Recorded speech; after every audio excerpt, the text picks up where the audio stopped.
নমস্কার, আমার নাম ডক্টর সব্যসাচী পাল।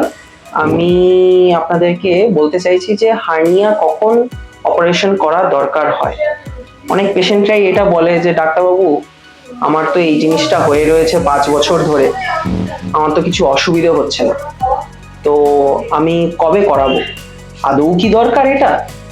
তো এটা নিয়ে আমি একটা কথা বলি। আমাদের স্যারেরা এটা আমাদেরকে বলতেন, আমাদের টিচাররা এটা আমাদেরকে বলতেন, hernia should never see the sunrise. Okay, তার মানে দিনের অন্তের আগে এবং পরের দিন শুরু হওয়ার আগে হার্নিয়া অপারেশন করিয়ে নেওয়ার জন্য।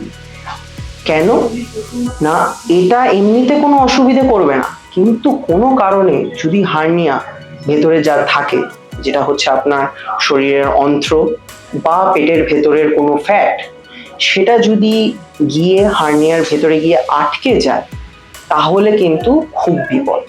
তখন এমার্জেন্সি সার্জারি লাগে, এবং যে কোনো এমার্জেন্সি সার্জারি যেরকম একটা খুব বড় রিস্ক থাকে, এই এই ক্ষেত্রেও কিন্তু সেই রকম রিস্ক থাকে। তো আপনাদেরকে যেটা বুঝতে হবে যে একটা সিম্পল ইলেকটিভ প্রসিডিওর, একটা সাধারণ যে একটা প্রসিডিওর, চিকিৎসা, অপারেশন, সেটার বদলে একটা জটিল এমার্জেন্সি প্রসিডিওর জিনিসটাকে করার কোনো যৌক্তিকতা নেই। তাই হার্নিয়া অপারেশন যখন কোনো অসুবিধে হচ্ছে না, যখন আপনার কোনো সিমটম নেই, তখন করিয়ে নেওয়াটা সব থেকে ভালো। আর এছাড়া যখনই অসুবিধে হবে তখন তো করতেই হবে।